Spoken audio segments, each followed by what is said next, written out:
Welcome to my channel. ഞാൻ ഇന്ന് കാണിക്കാൻ പോകുന്നത് കീറ്റോ ഡയറ്റുകാർക്ക് വയറ് നിറച്ച് കഴിക്കാൻ പറ്റുന്ന ഒരു ഫുഡാണ്. എനിക്കിതാ കുറച്ച് കാണിക്കണമെന്ന് വിചാരിച്ച് നോക്കുമ്പോൾ കുറച്ച് വാടിയ ഇതാണ് കിട്ടിയത്.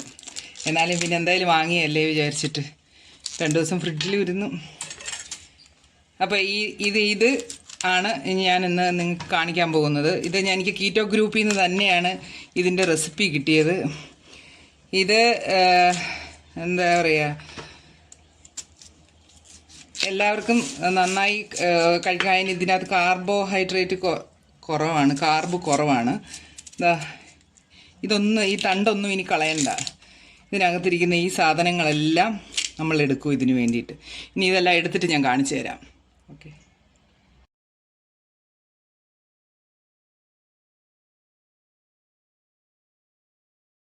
നമ്മൾ ആ കോളിഫ്ലവറിൻ്റെ തണ്ടിനകത്ത് നിന്ന് ആ കട്ടിയുള്ള ഭാഗം എടുത്ത് കളഞ്ഞിട്ട് ഈ ഭാഗം ഇങ്ങനെ ചെത്തിയെടുത്തതാണ് ഈ സാധനം. ഇത്രയും നമ്മൾ പിടിക്കുന്ന ഭാഗം അതിൻ്റെ ആ കാമ്പിലിരുന്നതാണ് ഇത്. ഇത്രയും സാധനം. ഇത് അതിൻ്റെ ഇലയുടെ തണ്ടും കൂടെ. ഇതിപ്പോൾ ഇല കുറവ്, ഇലയെല്ലാം അങ്ങ് ഉണങ്ങിപ്പോയി. ഞാൻ മേടിച്ചിട്ട് 2 ദിവസമായി. അല്ലാതെ തന്നെ അതൊരു സുഖമില്ലാത്തൊരു സംഭവമായിരുന്നു. അല്ല, നല്ലതായിരുന്നു. ഓക്കെ, അത് ഒരു പൂവിൻ്റെയാണ് ഇത് മൊത്തം. പിന്നെ കുറച്ച് ഫ്ലവർ മുട്ടും കൂടി എടുത്ത്. ഇനി എനിക്ക് എരിവൊക്കെ ഇഷ്ടമായതുകൊണ്ട് ഞാനൊരു 3 പച്ചമുളക് ഇടുന്നുണ്ട്. 4 എണ്ണം, 3. അതൊക്കെ ഓപ്ഷണലാണ്. പിന്നെ ചെറിയ ഇച്ചിരി സവാള ഇടുന്നുണ്ട്. എത്ര സവാള? ഒരു കുഞ്ഞു സവാള. ഓക്കെ, ചെറുതായിട്ട് അരിഞ്ഞത് ഇടുന്നുണ്ട്. പിന്നെ കുറച്ച് കറിവേപ്പിലയും ഇടുന്നുണ്ട്. അതിനുശേഷം ഇനി നമുക്കിതിൻ്റെ അരപ്പ് തയ്യാറാക്കാം. വാ, ഒരു മുറി തേങ്ങ, ഒരു ചെറിയ തേങ്ങയുടെ പകുതി ഭാഗമാണിത്. ഒരു ചെറിയ തേങ്ങയുടെ പകുതി ഭാഗം അടച്ച് വെച്ച്. പിന്നെ കുറച്ച് ജീരകം പൊടിച്ചത്, പൊടിയാണ് എൻ്റെ കയ്യിലുള്ളത്. നിങ്ങൾ പൊടിയുള്ളവർ പൊടി ചേർക്കുക. എത്ര മഞ്ഞളൊക്കെ അതൊക്കെ 1 സ്പൂൺ മഞ്ഞൾ, 1/2 സ്പൂൺ മഞ്ഞൾ, 1/2 സ്പൂൺ മഞ്ഞൾ. പിന്നെ വെളുത്തുള്ളി ഞാൻ ചതച്ചാ വെച്ചിരിക്കുന്നത്, അതുകൊണ്ട് സ്പൂണൊന്നും എടുക്കാൻ സമയമില്ല. ഒരു കണക്കാക്കിക്കോ, അത്രയും വെളുത്തുള്ളി ചേർത്ത്.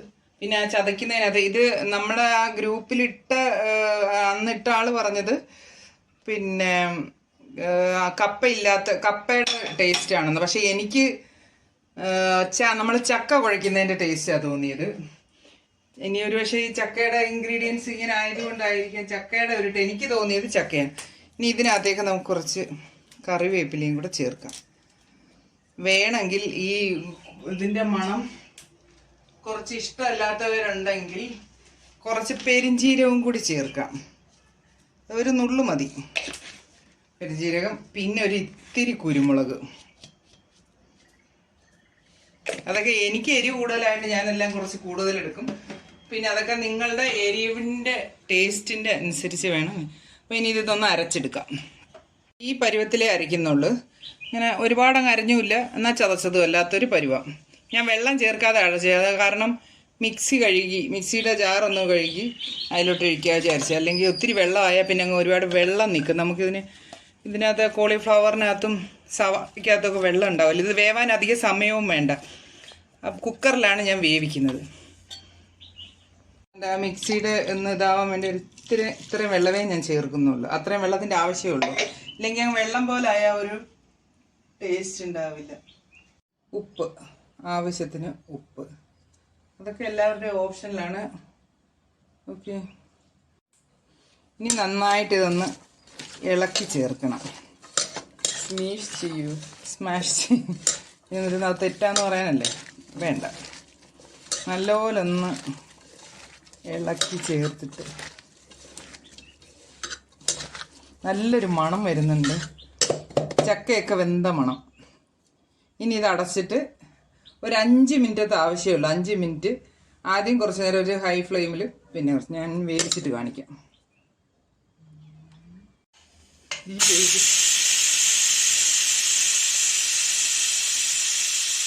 ആദ്യമൊക്കെ ചാടി ചാടി പോകണം. ഞാൻ പറയാൻ മറന്നുപോയി. ആദ്യം ഒരു 1-2 മിനിറ്റ് നല്ല വലിയ ഫ്ലെയിമിലിടുക. പിന്നെ അത് കഴിഞ്ഞിട്ട് ലോ ഫ്ലെയിമിൽ ആദ്യത്തെ വിസിൽ വരുന്നിടം വരെ ഇതണ്ട നല്ല പോലെ വെന്ത്. ഇനി ഒന്ന് ഇടിക്കുന്ന സാധനം ഉണ്ടെങ്കിൽ അത് വെച്ചൊന്ന്, തണ്ടൊക്കെ ഉണ്ടല്ലോ ഒരുമാതിരി അനുസരണ ഇല്ലാത്ത പോലെ അങ്ങനെ കിടക്കും. അതിനെ ഒന്ന് നല്ല പോലെ ഒന്ന് കുത്തി ഉടയ്ക്കണം. വെള്ളം ഒന്നും ഒരുപാട് ചേർക്കരുത്. വെള്ളം ഒരുപാട് ചേർത്താൽ അത് നമുക്ക് ടേസ്റ്റ് ഇഷ്ടമുള്ളവർക്ക് ഇഷ്ടമാവും. എന്നാലും അതൊരു ഇതാണ്. എന്താ ഇടിക്കുന്ന സംഭവം ഉണ്ടല്ലോ, എന്താ സ്മാഷർ, അത് വെച്ചൊന്ന് കുത്തിയിടിച്ചതാ ഈ ഇത് കണ്ടോ, ഈ തണ്ടിൻ്റെ ഇതൊക്കെ ഇങ്ങനെ ഇരിക്കും. അപ്പം ഇനി നമുക്കിതിനകത്തേക്ക് കടുക് താളിച്ചൊഴിക്കാം. അത് ഞാൻ കാണിക്കാവേ.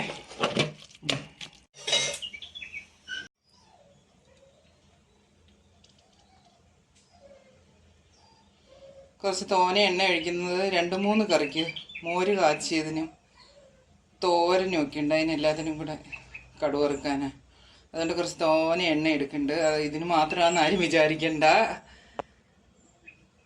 2-3 ഐറ്റത്തിനായിട്ടാണ്. ഞാൻ ചൂടായി ഒന്ന് നോക്കട്ടെ. ഞാൻ എപ്പോൾ കടുക് വറുത്താലും സ്പീഡ് കൊണ്ടായിരിക്കും.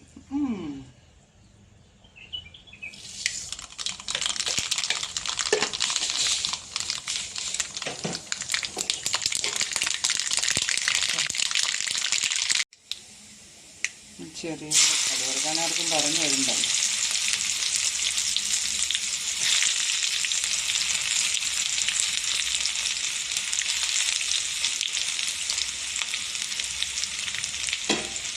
അടുക്കളയിൽ ഒട്ടും സ്ഥലമില്ല, എല്ലാം അങ്ങോട്ടും ഇങ്ങോട്ടും ഒക്കെ അങ്ങ് വെക്കാൻ. ഇത് വലിയ അടുക്കളയിൽ ഞാൻ ഇന്ന്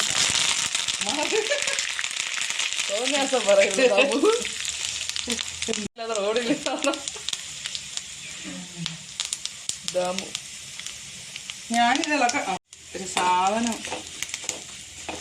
വെച്ചെടുത്തുണ്ടാവില്ല.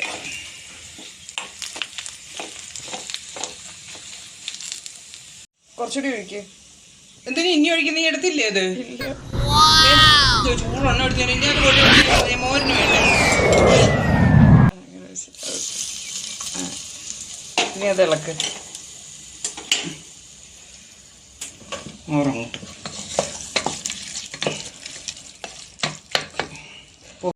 കഴിക്കാൻ പോവുകയാണേ. കുറച്ചെടുത്തു. ഇച്ചിരി വയറ് നിറച്ച് കഴിക്കുന്നതുകൊണ്ട് കുഴപ്പമില്ല. കാരണം നമുക്ക് ഇത് കീറ്റോക്കാരുടെ കഴിച്ച കാർബ് കുറവായതുകൊണ്ട് കഴിക്കാം. ഞാൻ ഇതിൻ്റെ കൂടെ കൂട്ടി കഴിക്കുന്നത് മുളകരച്ച കറിയാണ്. ഇത് ഏത് മീനാണെന്ന് ചോദിച്ചാൽ ചെമ്പല്ലി പറഞ്ഞിട്ട് മീൻ, ചുവന്ന കളറിലെ അതാണ്. എനിക്കിങ്ങനെ കറി അങ്ങ് ഇരിക്കുന്ന ഭയങ്കര ഇഷ്ടമാണ്. പിന്നെ ഞാൻ ഒഴിക്കുന്നത് കുറച്ച് മോരാണ്. മോരില്ലാതെ എന്താ ആഘോഷം അല്ലേ? കുറച്ച് മോരും കൂടെ അങ്ങോട്ട് ഇതിൻ്റെ പുറത്തൊഴിക്കട്ടെ. മോരും കൂടെ അങ്ങോട്ട് ഒഴിച്ച് എല്ലാം കൂടെ ഒരു കൂട്ടങ്ങോട്ട് കൂട്ടും എൻ്റെ സാറേ. പിന്നെ എരിഞ്ഞിട്ടൊന്നും കാണില്ല, എരിയൊന്നുമില്ല. പോരെ.